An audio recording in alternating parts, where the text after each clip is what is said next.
So now our React have to create one application so which interacts with the database in the backend.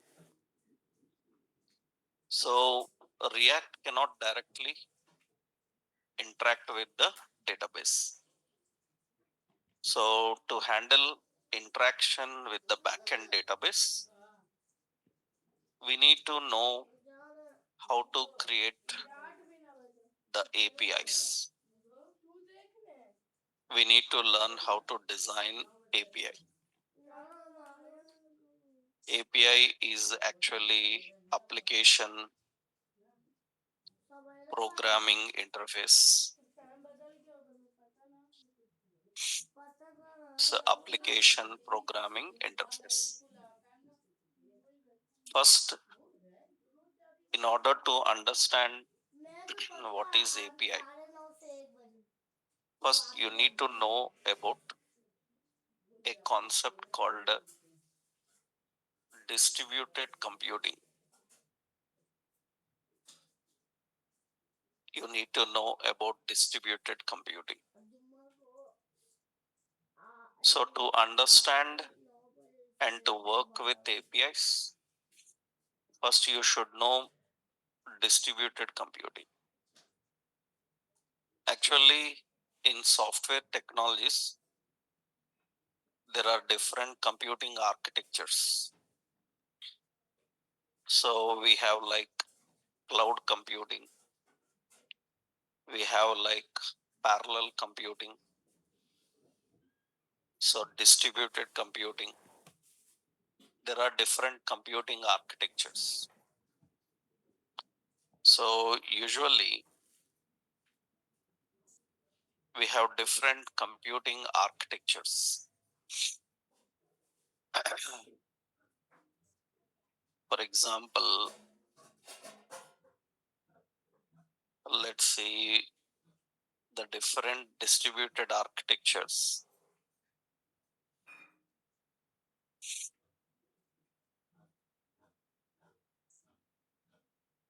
Yep. So we have different computing architectures. These are different computing architectures. In software development and networking communications, these are different computing architectures in the world, majorly used. We have parallel computing, cluster computing, cloud computing, grid computing, distributed computing. These are architectures. So, you know what is cloud computing? Cloud computing is nothing but a service provided for software, for hardware, for applications. We call them as software as service, platform as service, so infrastructure as service. Different services are provided by cloud computing. So what is distributed computing is the main part for us. Distributed computing is nothing but, actually, distributed computing means, so two distributed computing allows two different applications running on two different devices to share information. So two different applications running in two different devices can share information. Here devices are nothing but machines. Two different machines running on two different machines can share information. Not only that, so it also allows two different objects running in two different process of same device to share information. Two different objects running in two different process of same device to share information. We call this mechanism as distributed computing.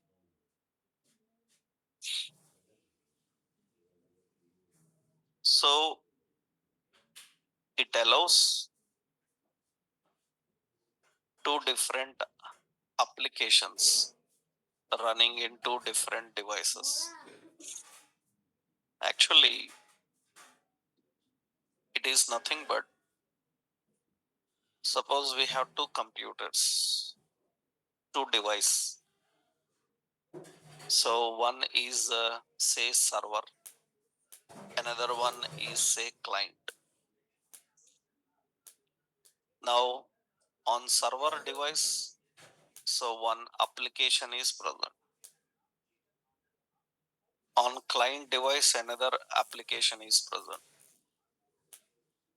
So this application can share information with this application. That is distributed computing.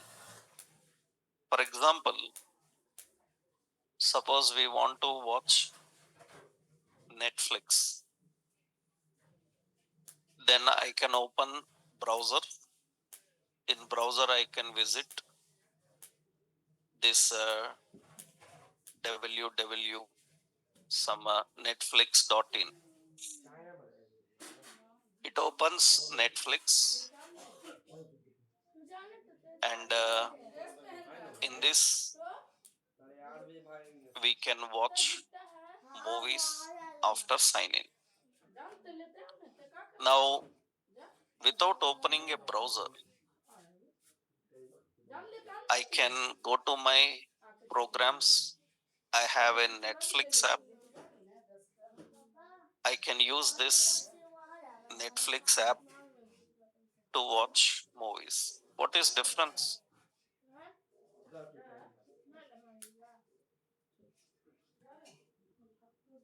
What is difference? There is lot of difference. How the accessibility, how the services are provided. I am opening Netflix in a browser. That is an web application. This is a distributed application. We call distributed app. So you are using Amazon, Flipkart, Swiggy, Zomato, WhatsApp, Facebook. All these are distributed apps. They are not mobile apps. You may be calling them as mobile apps because architecturally you don't know. They are not mobile apps.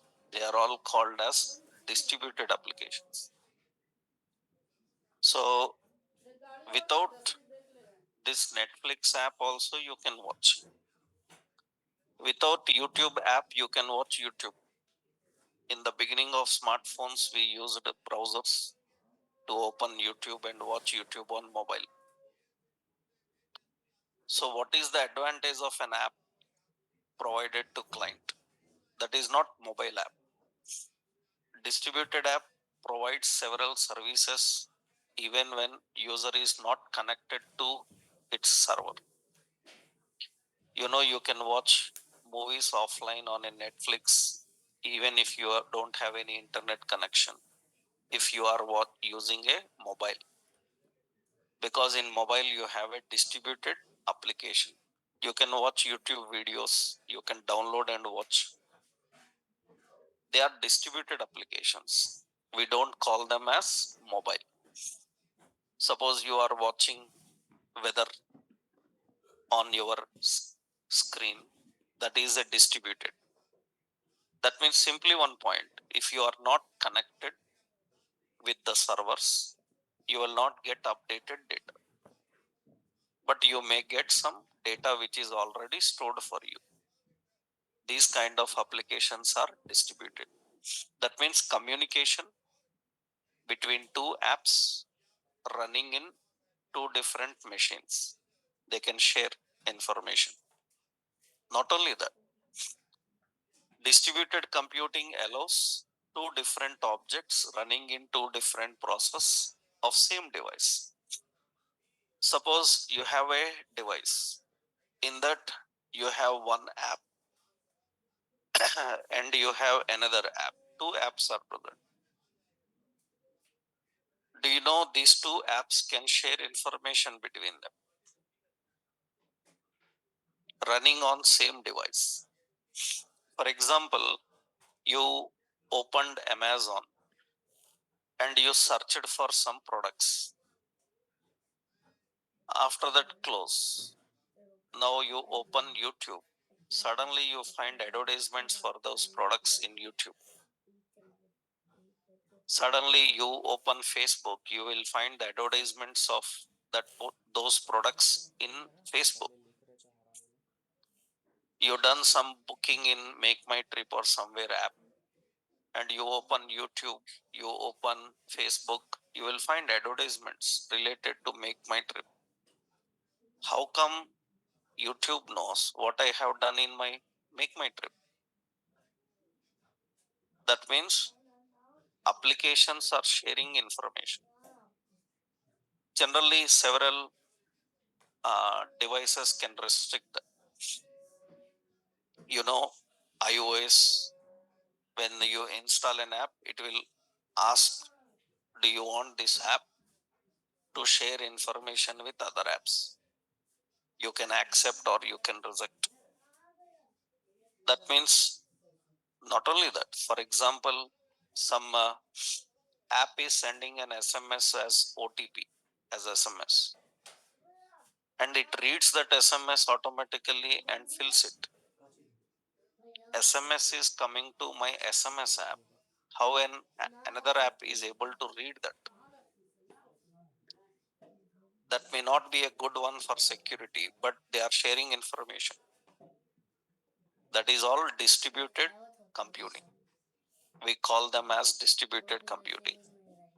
So actually, every technology have this mechanism. Every technology is using distributed computing architecture. Actually, there are so many distributed computing technologies. So there are various distributed computing technologies for different types of languages and frameworks.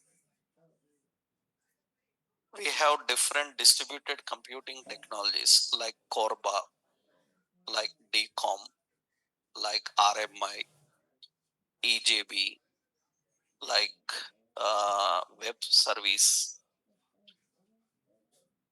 like remoting. All these are different distributed computing architectures, different distributed computing technologies. Corba, DCOM, RMI, EJB, web services, remoting.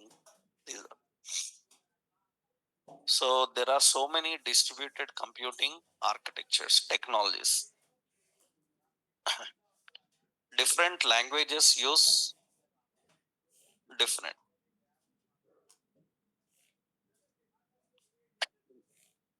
Corba is Common Object Request Broken Architecture. DCOM is Distributed Component Object Model. RMI is Remote Method Invocation. Enterprise Java Beans. Corba is used in almost 14 languages knows Corba they can use, including C++ and all. DCOM is used by a language called VB, Visual Basic. RMI is used in J2EE, Java Enterprise Editions. EJB is used by Java, and web service is used by all technologies. Every technology knows web service, Java, .NET, PHP, Python. Everybody knows web service. Some are only for some technologies, some are for all. Remoting is used by .NET technology.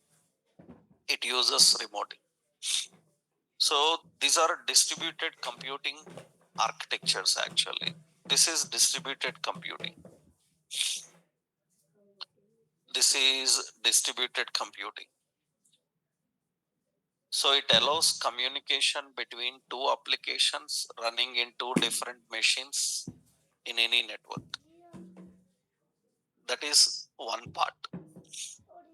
Allows communication between two objects running in two different processes of same machine. That is another. These are all distributed computing architectures: CORBA, DCOM, RMI, EJB, web service, remoting. CORBA is used by almost 14 languages like C++, Java also. It was invented by OMG Group. DCOM, Distribute Component Object Model, used in VB. We have RMI, Remote Method Invocation. It is used in J2E.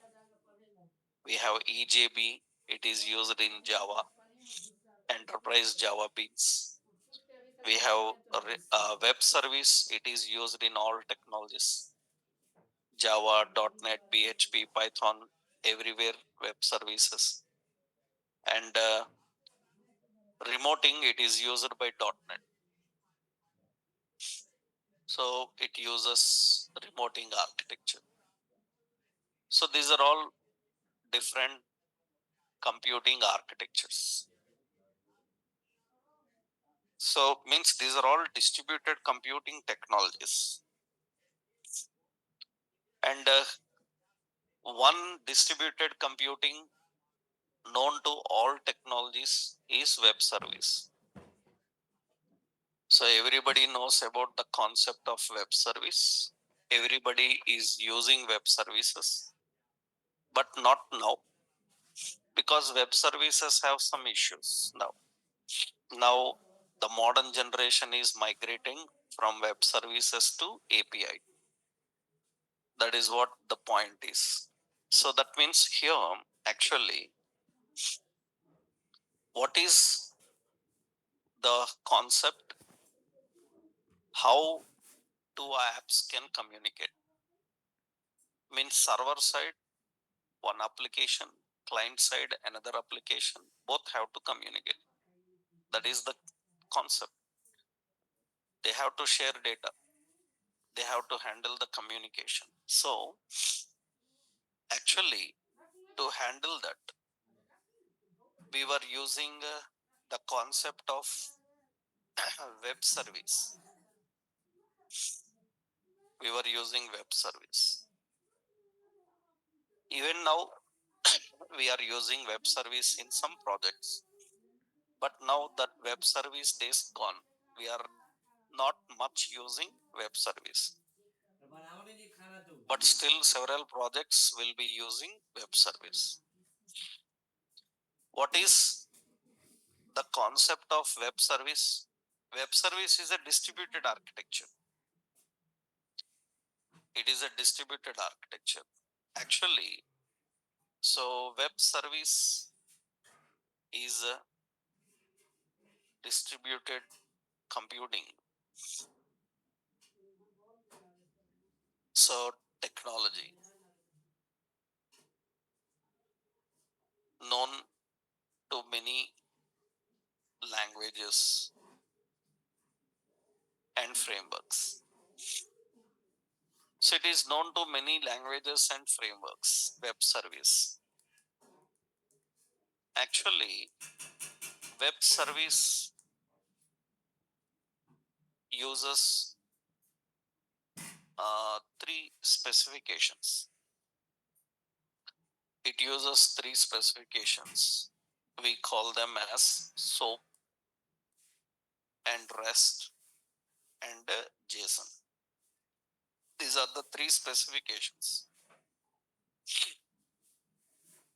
That means These are the three specifications for communication.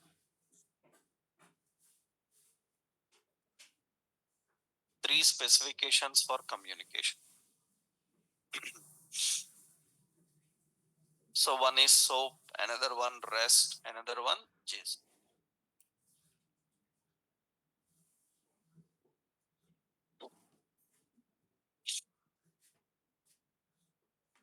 The SOAP, REST, and JSON. That means in distributed computing, the main concept how communication happens. So generally, SOAP is nothing but usually SOAP is a service oriented architecture protocol.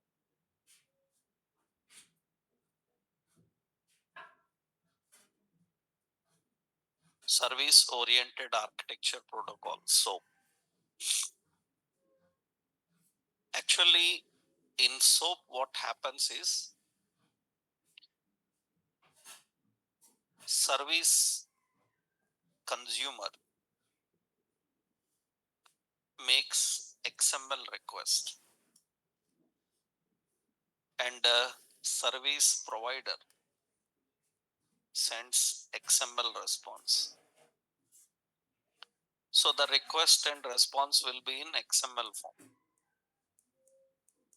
So that is actually SOAP. That means from client side, we want some data. So data is in some database. Then from client side, the request will come in a XML form. Usually, for example, suppose you want to access a product, or in our example, I want to access appointments belong to particular user. Then usually our request will be like appointments. In appointments, you have appointment. In that appointment, you will have an user ID. So user ID is some SAM, NIT, something. So user ID. This is how the request will happen. That's how the request will happen. Like this, the request will happen. So this is the request, XML request.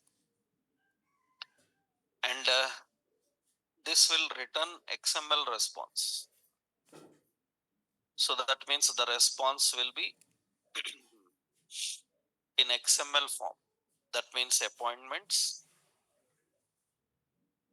In that, it will show appointment.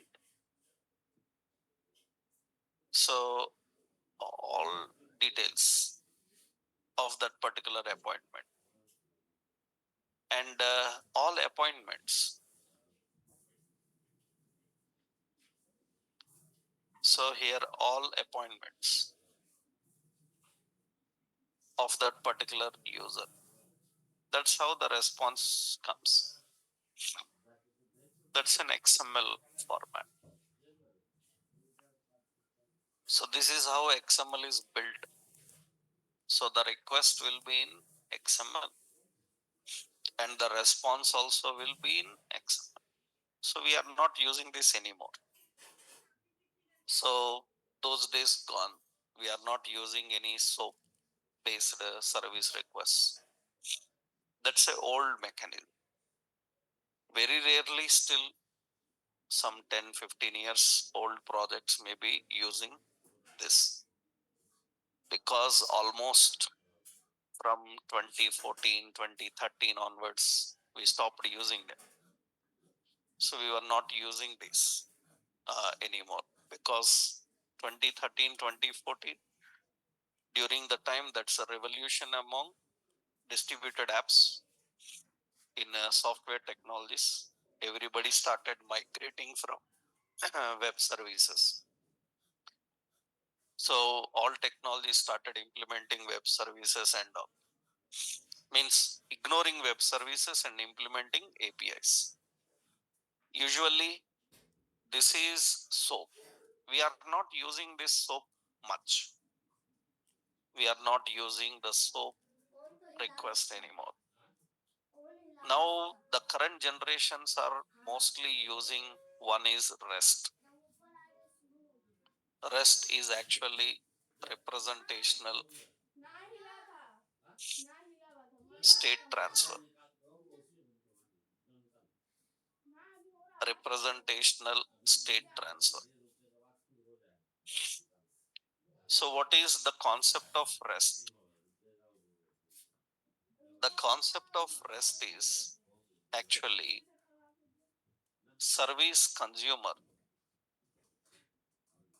will make a query request, and a service provider will send an XML response. So, or JSON response. That is the concept.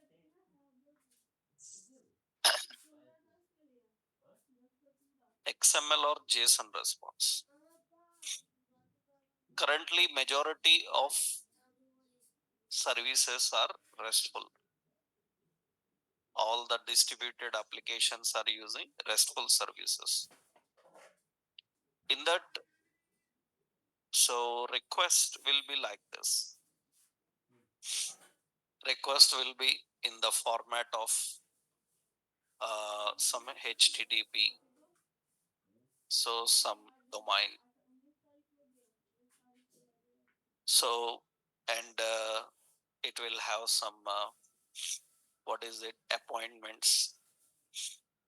In that, user ID is matching with SAM NIT. Like this, the query will be. Now, the response will be in either XML. So, XML already I showed you.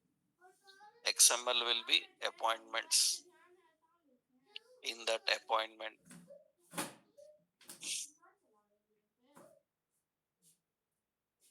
like that. So, all details will be here. This is one. This is XML response, or it may be in JSON also.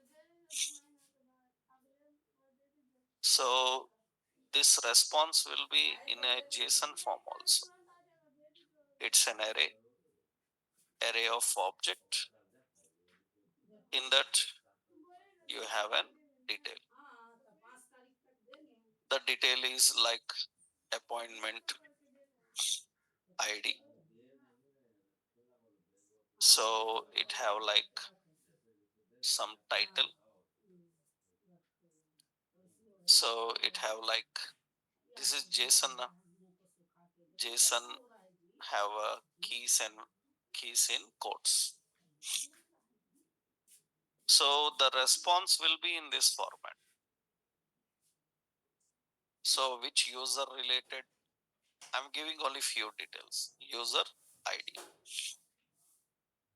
User ID is some SAM underscore NIT, like that. That means the appointments of that particular user are returned in a JSON form. So that is what you have seen in the case of Fake Store. In the case of others, we created our own JSON. We are accessing it. In Fake Store, how the data comes? Fake Store is a RESTful service. is a RESTful. So you make a simple query, then response will come in the format of JSON. Earlier they used to have a lot of XML. Now XML is replaced by JSON. So why especially XML JSON? So many advantages are there. They can easily flow through firewall. They are lightweight. They are not infected by virus. So many advantages will be there. Otherwise, without XML JSON, how data transfers? Without XML JSON, earlier data have to transfer by using COM marshalling. COM marshal.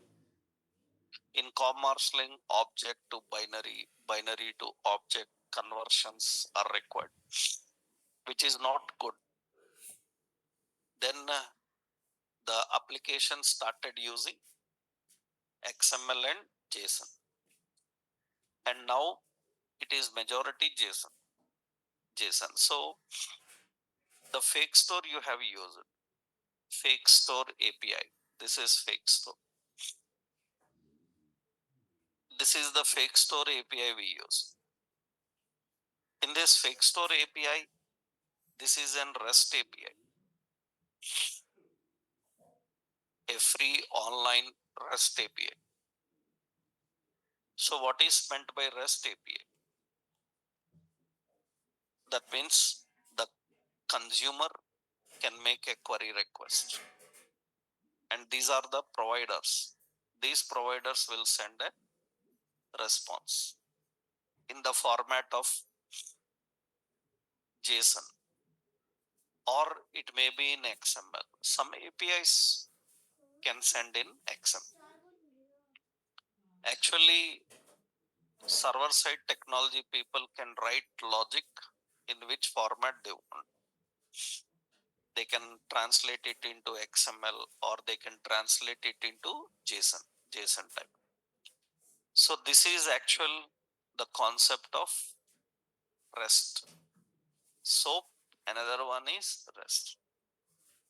Now we have another, so that is JSON. This is JavaScript object notation. In this, service consumer will send an JSON request, and service provider will send an JSON response. Service consumer will make a JSON request, and provider will send a JSON response. So here both are in JSON. Request and response is in JSON. So request is in JSON, like user ID, something, just roughly I'm giving user ID, Sam NIT, like that is a JSON request. And response will be the appointment related to that particular user.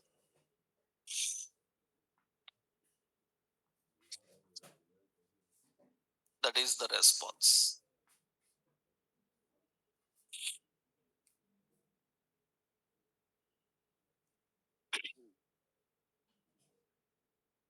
But still, this is more advanced, but still very few are using this currently. Majority all are RESTful. Majority all are RESTful.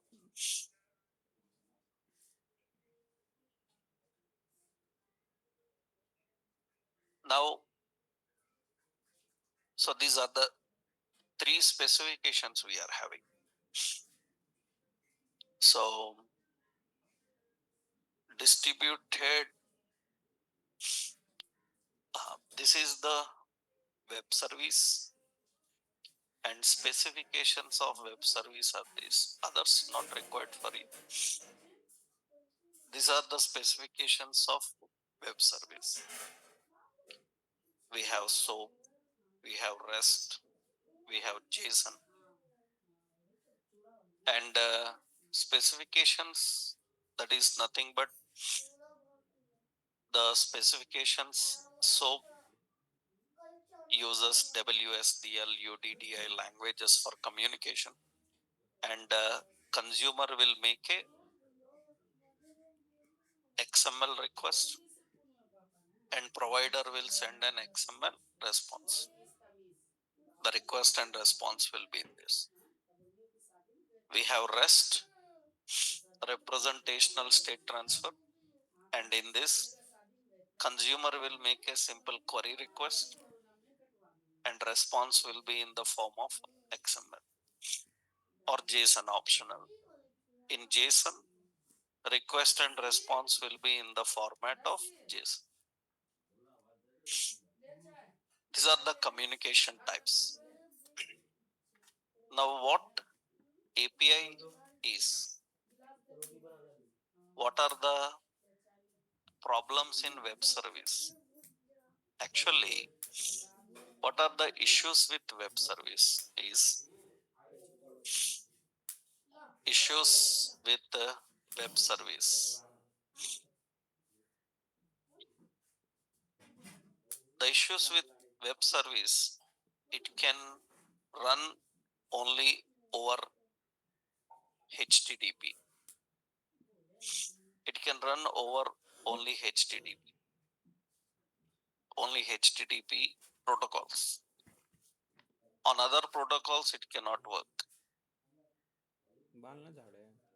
That means if it is a FTP, so or if it is any private network you're trying to use, it cannot run. HTTP means it can work only through web servers. It cannot run on others. So here, I think some issues I showed here. Actually, the specifications, issues with web service, it support only HTTP. And primarily, what is the point is based on what? SOAP. And returns data in only which format? XML. And it is not an open source. Open source means allowing customization of requests is not there. Customization of request not allowed means that's not a great one. That people know who worked on web services, that currently you don't need to do that. Another one is it can be hosted only on web servers. Web server, because HTTP means web server. IIS is a web server actually. So issues with the concept here is it is primarily based on SOAP. So it returns only XML. So the issue already HTTP itself, it says it can be hosted only on web servers. These are the major concerns of web service. To overcome this web service, to handle these web services, we started implementing a new concept called, so the solution for this is API.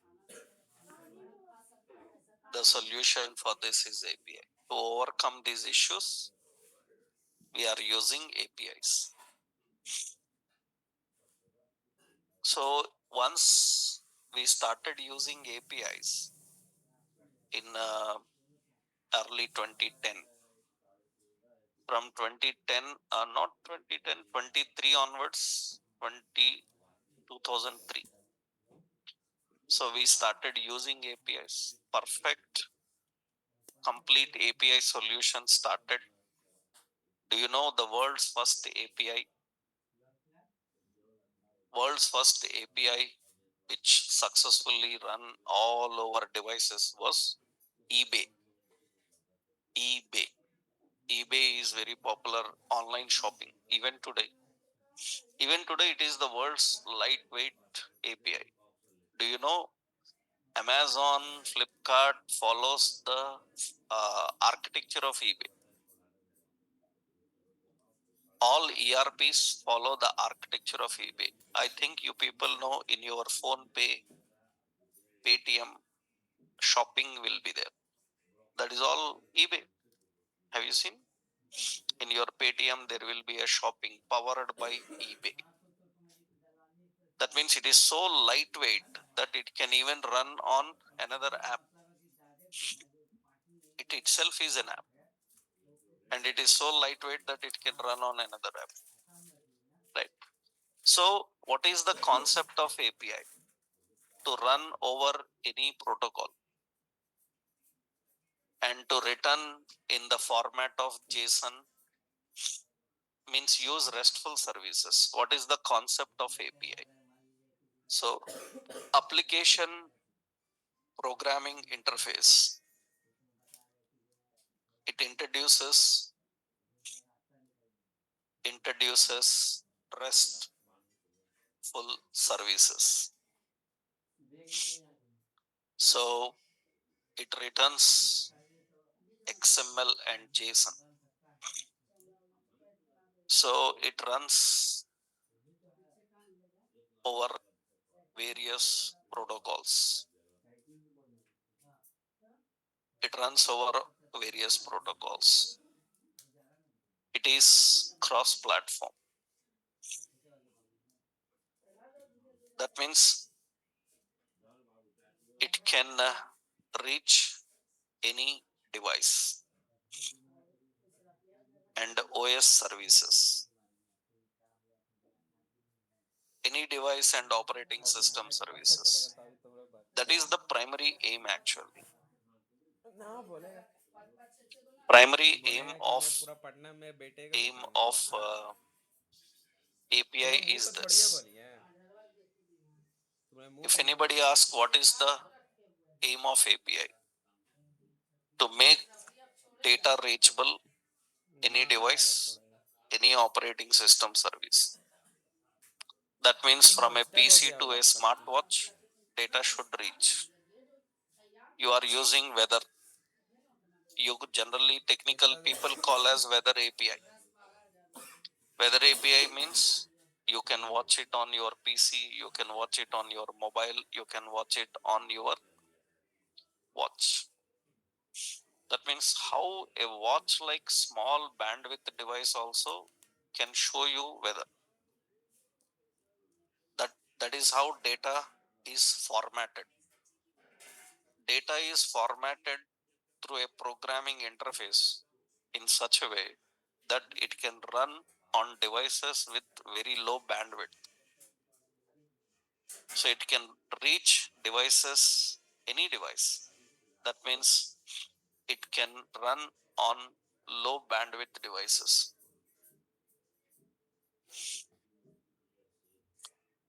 also. That is the concept of APIs.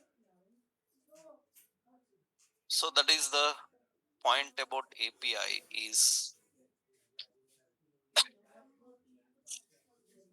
this is application programming interface. So here, yeah, this is the concept of API. That is the main concept of API. You have a database and it should reach any device, any operating system, any browser should able to understand. Then we write the business logic in such a way that will communicate with the database gets the data and returns. And this is the generation of APIs. API growth from 2000, eBay, and till 2010, because I prepared this presentation in 2010 for training people on .NET technology when I was working on Microsoft, for Microsoft to train developers. We designed, and there we stopped because after that hundreds of APIs. So I'm just showing you the presentation. I never updated that recently also. So I am just showing you that 14 years back presentation to you. Same presentation. So we started API training. So in the very early stages, because we seen the technology before .NET. We were before .NET born. We were training on Microsoft technologies. We have like Visual Basic, VB, VC++. After that, these .NET, Java, all these other technologies started taking over. We started training people on them, on various, and API became a revolution. So after certain stage, now everywhere, no more web services. We have APIs. Web services still some very old projects ask, right? Very old projects ask for that. So this is basic generation of API. So several changes happened. I just given you a simple overview, understandable. Because internally, if you go into API, it's a big concept. People learn about APIs for 2-3 months, only about APIs. So much is there to know about API. So here we are just giving an idea to you how the API concept works. What is the main intention of this? So this is the basic concept of APIs. That means how APIs are built, how they work actually. Now we need to build this. We need to build this API. We need to create application programming interface. So what is its job? Just now you saw. Handle communication between the database and the client. That means connect with the database, get the data from the database, and convert it into such a way that it is understandable to any device, any operating system services. So this is the concept of API. Let's see how do we build. Actually, to build API, so we are going to build the business logic. We need to build the business logic. Business logic. So here, so this is API. Business logic with the API. Actually, what is the concept of this business logic? Generally, in application development, we have two important things to understand. One is 3-layer and a 3-tier. So to test anybody's experience generally, so this is web applications actually, web application architecture. So usually, what is difference between layer and tiers in software technology? What is the concept of layers and what is the concept of tiers? Because when you prepare a resume, by seeing the resume itself, we can tell the capacity of that particular person. Because what projects he mentions, how he mentions, right? That all matters. So, for example, if you say that I have 3 years experience, 5 years experience, in that 5 years experience, what you done? So people have an habit that in my 5 years experience during this year, I done a project. That's resume itself is nonsense. What do you think you done a project means? That means project is something that you can do. No, you cannot do a project. It's not possible, impossible. And if anybody puts in resume that I done this project, that's nonsense. Because what do you think? That means you don't have a basic idea of project first. Project is not something that you do. So then how you need to define, how you configure it. So that is very important. These are important because in general experience level, these are very much concerned. Currently we are building these layers and we are going to work with these tabs. What is layer? What is tab? For example, see, suppose we have built one application. We built one application. Now this application need to be used on this device. On one device, we want to use that application. Now what you have done is, you installed this application on the device and you started using it. This application doesn't need any another device support, any another machine support. It runs alone on that particular device. These are one tier, stand alone, right? These are one tier applications, stand alone. That means they can run alone and work on one device. That is what standalone is actually. So that is one tier. One tier means it runs on only one tier, right? Now this application needs some database. Database is not kept in this computer, means in this device. Even you may be using a device, virtually it is divided. Even you may be using a laptop. You know, in your laptop I showed you MongoDB server is running. That means virtually you are using two devices virtually. Physically also two devices may be there. Virtually you are using two.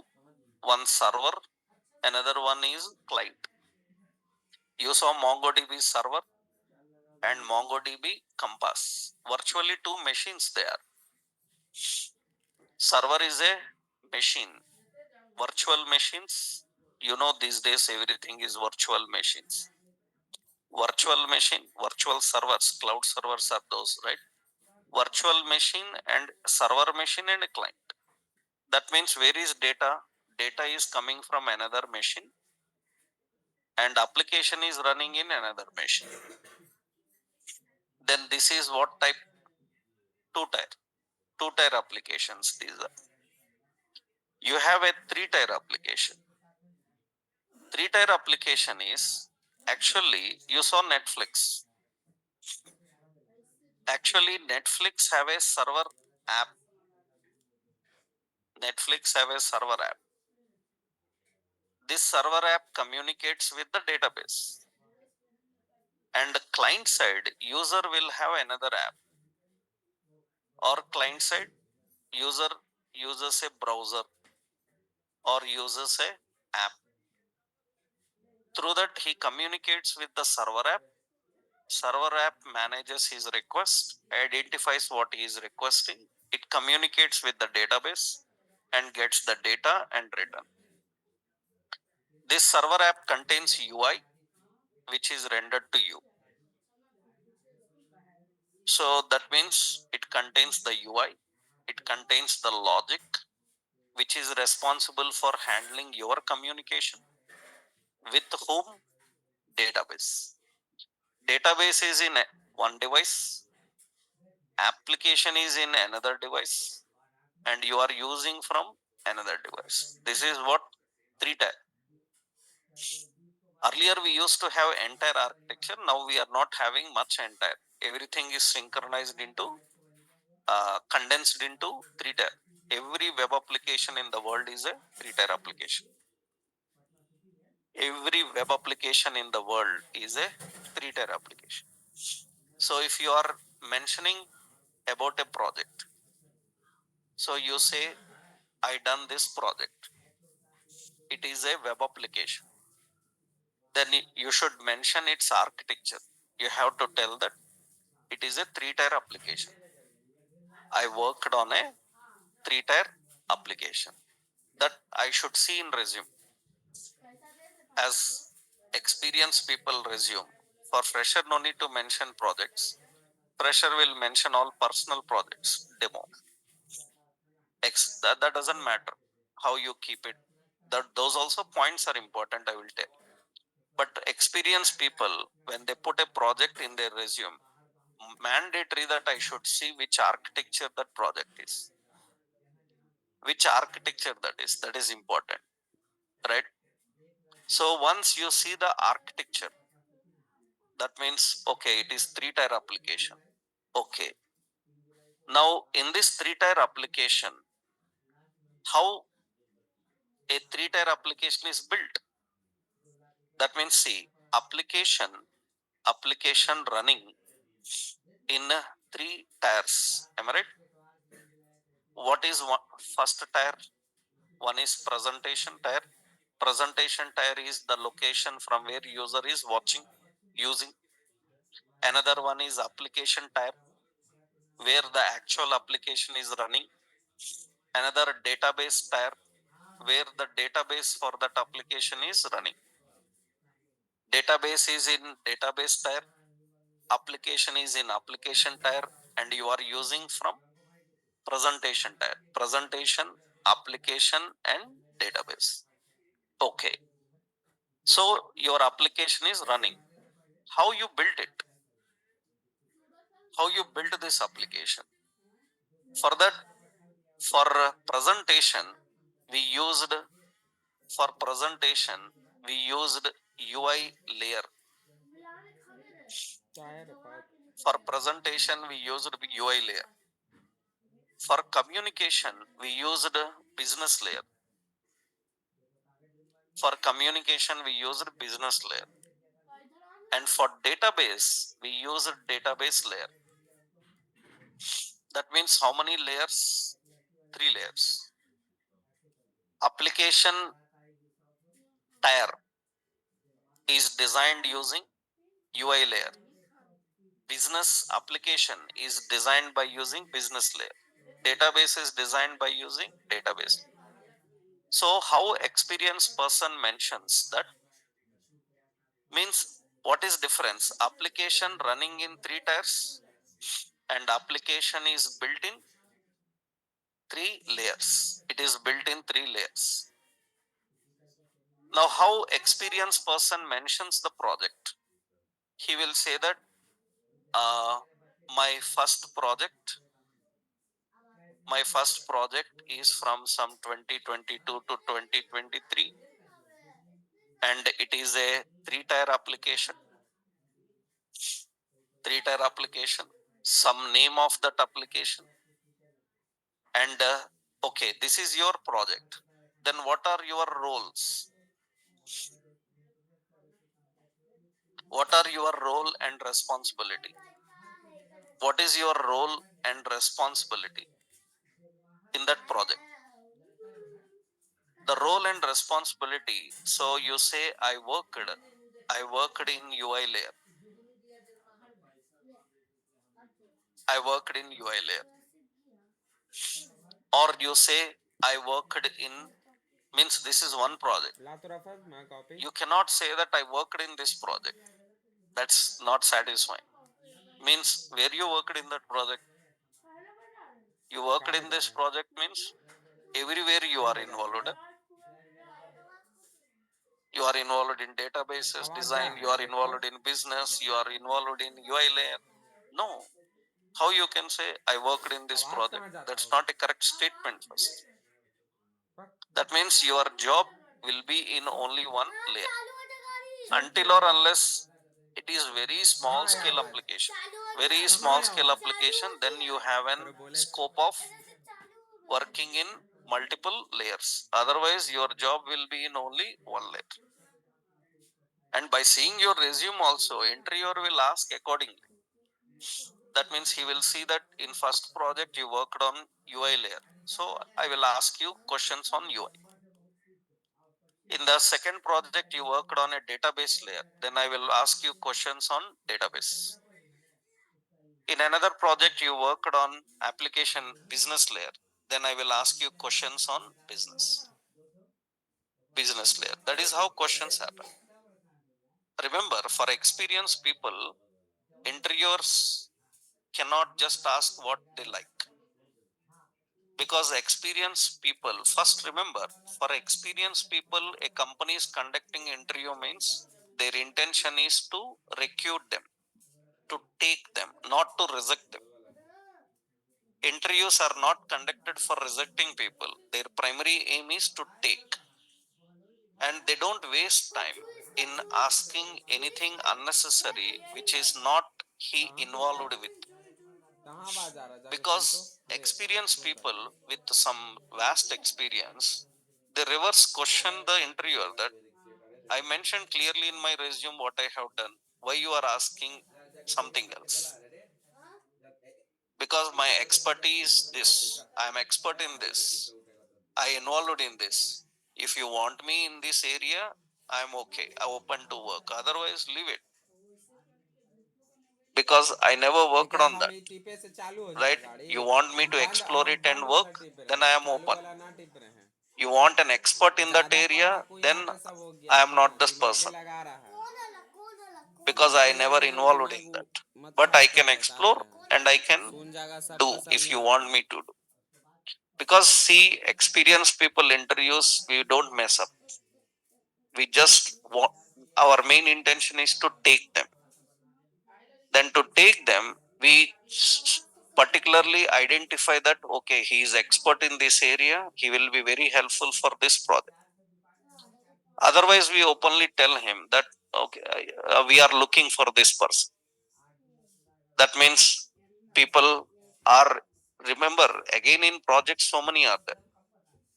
Support projects will be there, implementation projects will be there, depending on the requirement.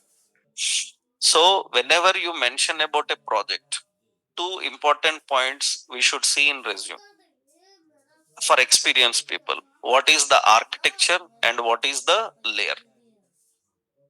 Which project you worked? What is its architecture? And in that project, what are your responsibilities? Mention about the layer.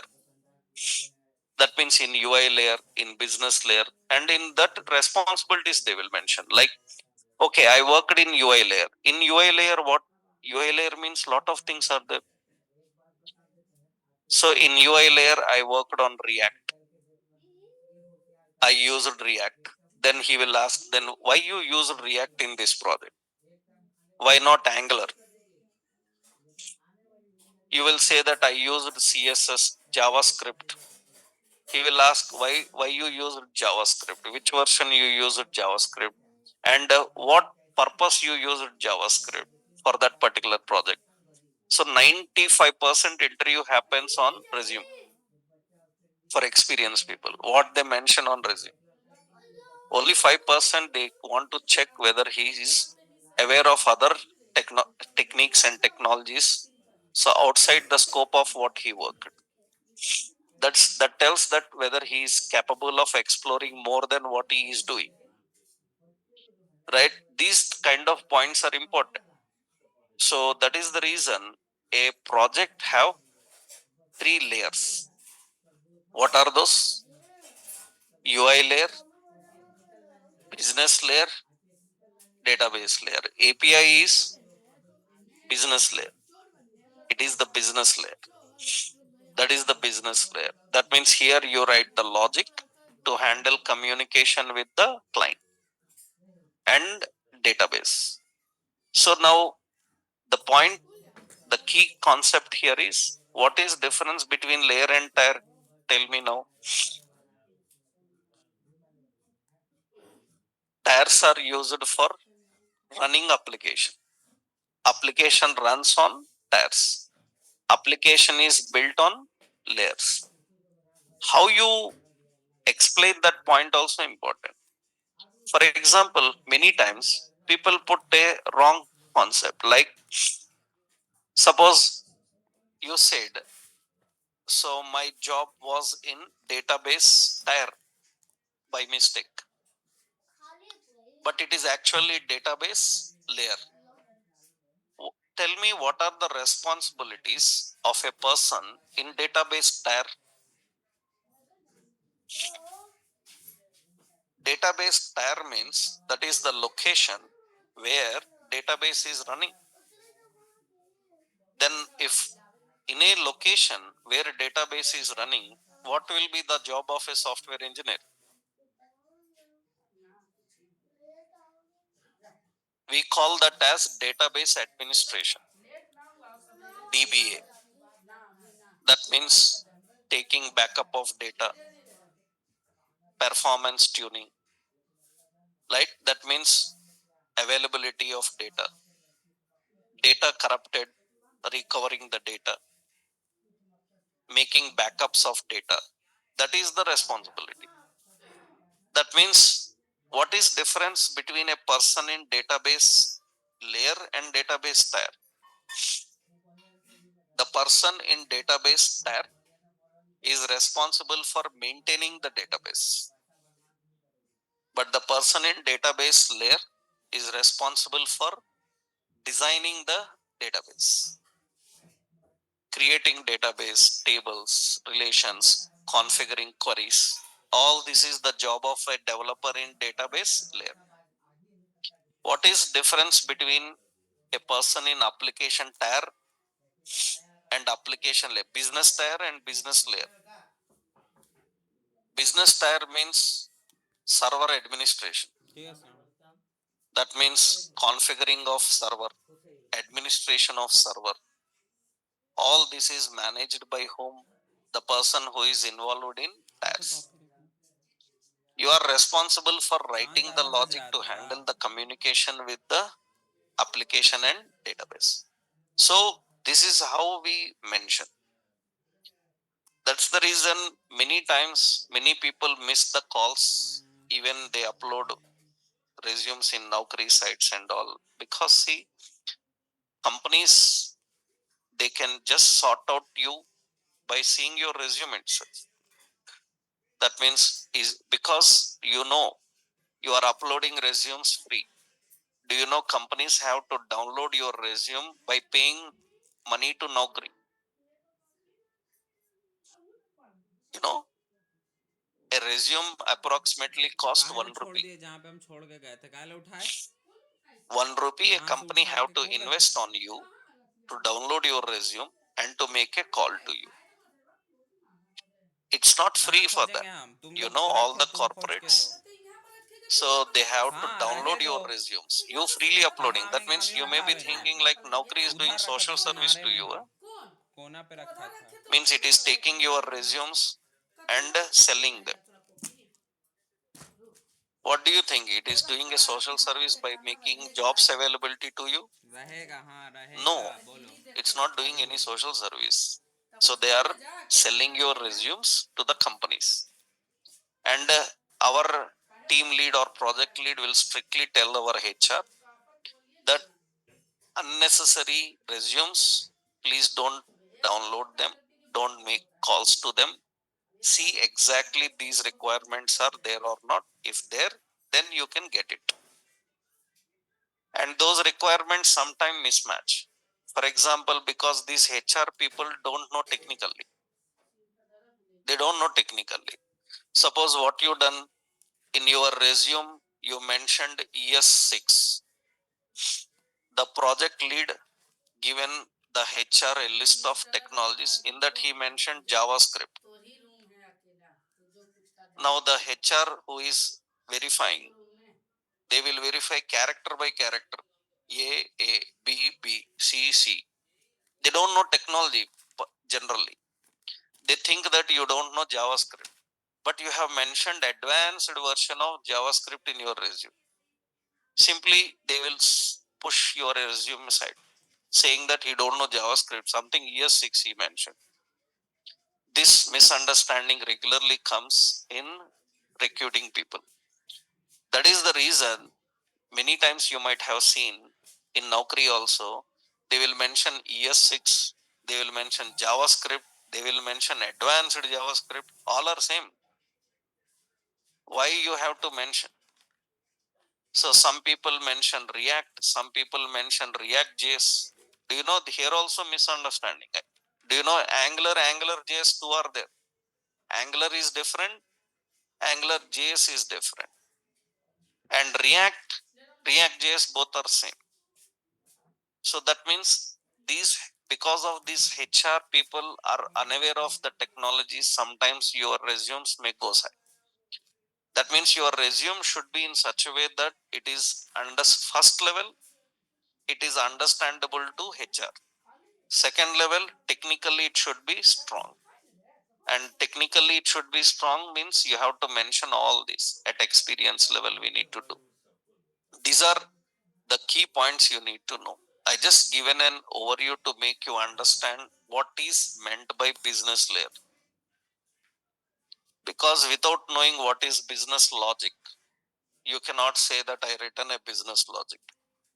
Right? That means what is difference between this? Actually, application runs on tires, and application, here we have presentation tab.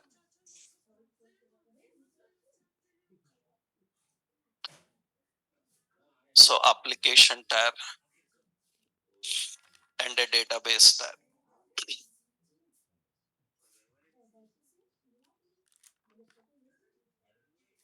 So application is built on layers, built on layers.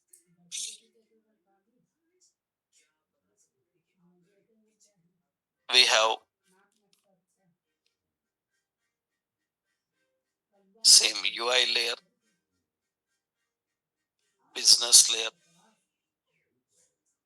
and data layer. These are all the options. Now we will see how to build these layers. The business layer, data layer is already ready.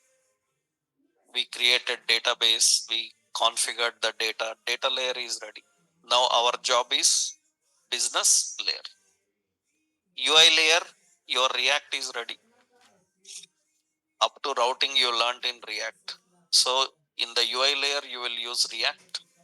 In the data layer, you are using MongoDB. And in the business layer, we will use Express.js and Node.js. By using Express.js and Node.js, people can use different technologies like .NET, PHP, Python, JSP, different technologies. We will use Express.js and Node.js in the business layer, and we will learn how to build the business layer.